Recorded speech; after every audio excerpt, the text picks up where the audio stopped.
ఇదేనా నువ్వు చెప్పే న్యాయం? మీడియాలో ప్రశ్నిస్తే మాపై కేసులా ప్రత్యర్థుల గొంతుకులకే సంకెళ్ళా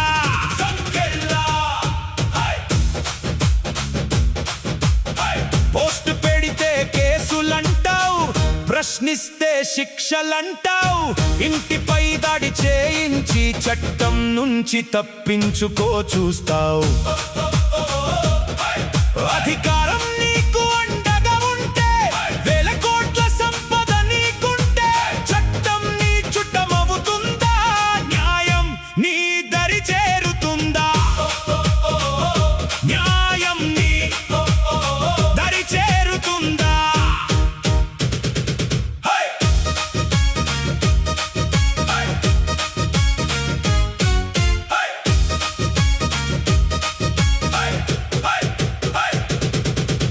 జ్ఞానం ఉంటే ధర్మం చెప్పు, పరువుంటే పరమార్థం చెప్పు. ప్రజాస్వామ్యంలో ప్రశ్నించే హక్కు ప్రజల చేతిలో ఆయుధం కాదా? సేవ కోసం వచ్చిన అడుగులు మావి, సంపద కోసం కాదు మా తపన. న్యాయ పోరాటమే మా ఆయుధం, భయపడటం ఉండదు మాకు. కేసులతో కట్టేస్తాననుకుంటే మా కళాన్ని ఆపలేవు. భయపెడతాననుకుంటే భావాన్ని అసలు ఆపలేవు. భయపడము, వెనక్కి తగ్గము, ప్రశ్నించే హక్కు వదులుకోము. న్యాయం గెలిచే వరకు, ధర్మం నిలిచే వరకు, గర్జించే గొంతుకై నిలబడతాం. నిజం కోసం పోరాడుతూనే ఉంటాం. నిజం కోసం పోరాడుతూనే ఉంటాం. గుంటూరు పార్లమెంటు సభ్యుడు, కేంద్ర మంత్రి పెమ్మసాని చంద్రశేఖర్.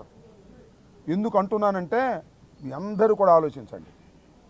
కొన్ని గంటల్లో నా ఇంటి మీద దాడి జరిగిద్దని సందర్భంలో కేంద్ర మంత్రి పెమ్మసాని చంద్రశేఖర్ మీడియాతో ఏం మాట్లాడాడు?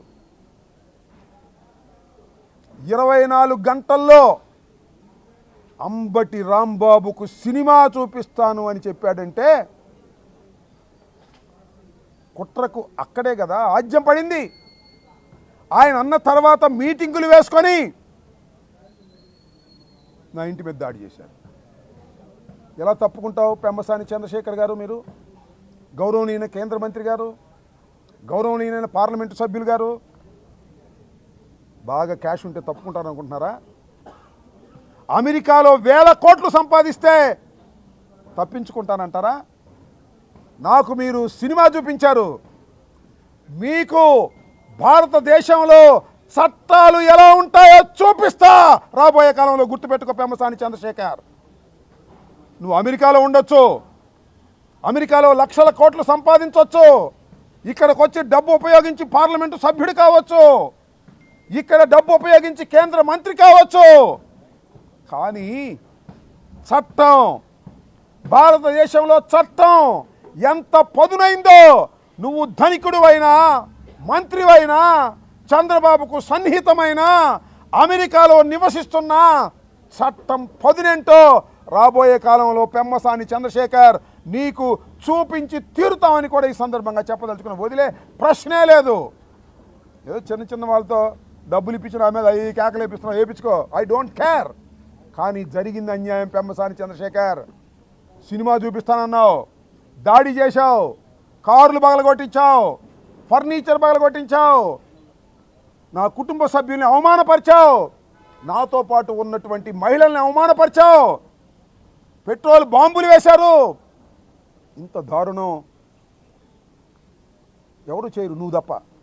ఎందుకంటే నీకు ధనబలం ఉందనే గర్వం, అధికారం ఉందనే గర్వం, ఈగోయిస్టిక్గా నువ్వు చేసావు తప్ప ఎవరు చేయరు. చాలామంది వ్యతిరేకించారు, నీ వాళ్ళే వ్యతిరేకించారు తప్పు అని. అయినా కూడా ధన మదంతో, అధికార మదంతో నువ్వు చలాయించిన చెలగాటాన్ని ఖచ్చితంగా దీనికి చూపిస్తాం. చట్టం అంటే ఎంత పదునైందో భారతదేశంలో, అమెరికాలో ఉండి మర్చిపోయావు నువ్వు. చట్టం అంటే ఎంత పదునైందో కూడా నీకు చూపిస్తామని కూడా ఈ సందర్భంగా నేను చెప్పదలుచుకున్నాను. మళ్ళా ఆగస్టు 15 తర్వాత 2 రోజులు పాదయాత్ర. ఎందుకంటే 29 కిలోమీటర్లు ఒక్క రోజులో నడవలేము. ఒకవేళ పట్టుదలగా నడిచినా ఇక్కడి నుంచి వెళ్ళేటప్పుడు డీజీ ఆఫీస్ క్లోజ్ చేస్తారు. అందువల్ల 2 రోజులు షెడ్యూల్ వేసుకొని ఉదయం 7 గంటలు ఇక్కడ బయలుదేరి మధ్యలో కాజ గ్రామంలో నైట్ హాల్ట్ ఉండి అక్కడి నుంచి బయలుదేరి డీజీపీ ఆఫీస్కి వెళ్తాం. మీ అందరి సహకారం కావాలి. ఇది ప్రజాస్వామ్యంలో ఇవాళ నా మీద దాడి జరిగింది కాబట్టి యాక్షన్ తీసుకోలేదని అనుకోకండి.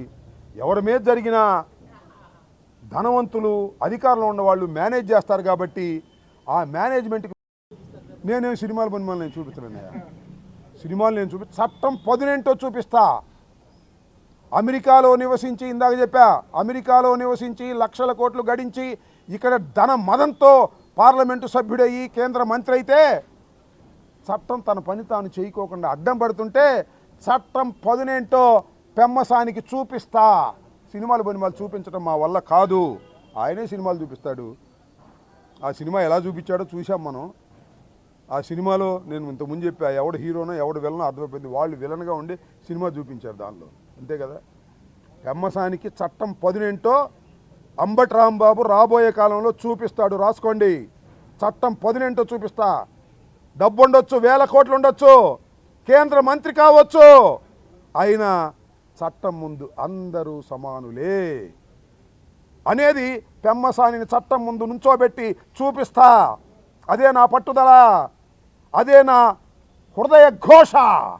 బాధపడ్డవాడి ఘోష, ఇల్లు పగిలిన వాడి ఘోష, కార్లు పగలగొట్టించుకున్నవాడి ఘోష, పెట్రోల్ బాంబులు వేయించుకున్నవాడి ఘోష, ప్రాణాలకు తెగించి కూర్చున్నవాడి ఘోష అది అని కూడా ఈ సందర్భంగా చెప్పదలుచుకున్నా. చూస్తారు కదా మీరే రాబోయే కాలంలో. అప్పుడే అయిందా ఇల్లులకు కానీ పండగ అయిందా? 2 సంవత్సరాలు అయిపోగానే అయిపోలేదు కానీ ఇంకా 3 సంవత్సరాలుగా ఉంది. ఎంతసేపు గారి ఇది 3 సంవత్సరాలు. మళ్ళీ మీరు అధికారంలోకి రారు. మీరు చేస్తున్నటువంటి దౌర్జన్యాలు, అన్యాయాలు, అక్రమాలు, పోలీసులు కేసులు పెడతారా? మరి మీ దుంపదేగా. ఎంతమంది లోపల పెడతారయ్యా? మా స్పీకర్ని లోపల పెట్టాలని చూశారు, సిరిగిరి అప్పడాలను లోపల పెట్టారు, మళ్ళీ ముస్తఫాను లోపల పెట్టాలని చూశారు. మా ఇంటి మీద దాడి చేసిన వాడు మాత్రం లోపల పెట్టరు. అరే వరే వా, ఏం చట్టంరా బాబు ఈ రాష్ట్రంలో. వారే వా చంద్రబాబు, వారే వా లోకేష్, ఎంత గొప్ప చట్టం. ఈ చట్టాన్ని మీరు అమలు చేస్తున్నారా? లోకేష్ను చంద్రబాబు నాయుడు గారు. లోకేష్ కూడా చెప్తున్నా, లోకేష్ అంటున్నాడు ఈ మధ్యన చర్చకి సిద్ధం అంట. ఎవరు రమ్మన్నాడు నేను చర్చకి నేను సిద్ధం అంటాడు. రాజీనామా చేసిరా చర్చకి. అన్ని అవకతవకలు చేసి నీ సొంత వాళ్ళకందరికీ కూడా ఉద్యోగాలు ఇప్పించుకుని ఉపాధ్యాయ పోస్టుల కోసం ఆర్నిసలు కష్టపడ్డ వారిని అందరినీ పక్కకు నెట్టేసి స్పోర్ట్స్ కోటాలో అన్యాయం చేసేసి పేపర్ లీకులు చేసేసి ఇవాళ నేను చర్చకు వస్తాను. ఎవరమ్మనండి చర్చకి? గవర్నర్ దగ్గరికి వెళ్ళి రాజీనామా ఇచ్చి అప్పుడు నేను చర్చకు వస్తానని చెప్పు. అప్పుడు ఏదైనా ఆలోచిస్తాం. నీతో చర్చ చేయడానికి నా 10 సార్లు అని ఒకసారి డిఎస్సి ఎగ్జామ్స్ అని 10 సార్లు వరుసనే అనమను. తడబడుకోకుండా చర్చకు వస్తాను నేను వరుసనే 10 సార్లు. డిఎస్సి ఎగ్జామ్స్ అని 10 సార్లు అనమనండి. తప్పు లేకోకుండా అంటే నేను చర్చకు వస్తా. తప్పు ఉంటే రాజీనామా చేసిరా. ఊరినే డైవర్షన్ పాలిటిక్స్. రాజీనామా చేయవయ్యా ఆ కేంద్ర మంత్రిలాగా అంటే నేను చర్చకు వస్తా అంటాడేంటి? రాజీనామా చేయవా అంటే చర్చకు వస్తా అంట. ఎవడమ్మన్నాడు చర్చలకి? నీతో చర్చలు చేయడానికి ఎవడు ఖాళీగా ఉన్నాడు?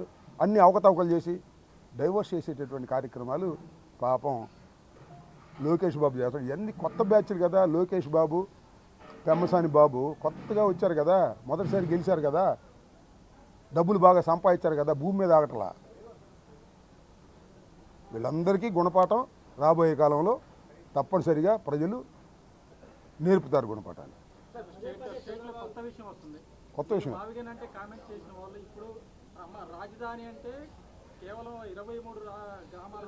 వచ్చాడు. ఇది జరుగుతున్నాడు ఇటు, అదే ఇటు జరుగుతున్నాడు, మావిగన వైపు జరుగుతున్నాడు. ఎందుకంటే ముందు మావిగన అనగానే నేను ఇంకోటి చెప్తున్నా, ముందు మావిగన అనగానే చాలామందికి అర్థం కాలేదు. నిజంగా ఏంట్రా ఇది అని అనుకున్నారు. నిదానంగా మావిగన్ ఈజ్ బెస్ట్ అనుకుంటున్నారు. మావిగాని ఈజ్ బెస్ట్ అని అనుకోవడంగానే చంద్రబాబు కూడా అటు నుంచి ఇటు జరుగుతున్నాడు. అరే రే 29 కదా, మేము కూడా అక్కడే ఉన్నాగా, మేము గుంటూరు విజయవాడ, రేపు మళ్ళీ మాట్లాడితే మచిలీపట్నం కూడా అంటాడు. ఆయన చెప్పిందే మేము చెబుతున్నాం అనే పద్ధతి. మా బాటలో నడవలసిందే చంద్రబాబు, ఎంత కురువృద్ధుడైనా. సంక్షేమ కార్యక్రమాలు మేము పెట్టినవే సంక్షేమ కార్యక్రమాలు పెట్టాడు. రాజశేఖర రెడ్డి గారు పెట్టిన ఉచిత విద్యుత్తే రాజశేఖర రెడ్డి గారి బాటలో నడిచాడు. ఫీజు రియంబర్స్మెంట్ కూడా రాజశేఖర రెడ్డి గారు పెడితే ఆ బాటలో నడిచాడు. మేము పెట్టిన అమ్మఒడి మేము పెట్టిందాగా, ఈయన తీసుకొచ్చాడా? అందువల్ల రాజశేఖర రెడ్డి గారు, జగన్మోహన్ రెడ్డి గారు పెట్టిన పథకాలనే కొద్ది పేర్లు మార్చి రాజీవ్ ఆరోగ్యశ్రీ అంటే ఎన్టీఆర్ ఆరోగ్యశ్రీ అని ఇట్లా పేర్లు మార్చడం తప్ప కొత్తగా పెట్టినది ఏదైనా ఒకటి ఉందా?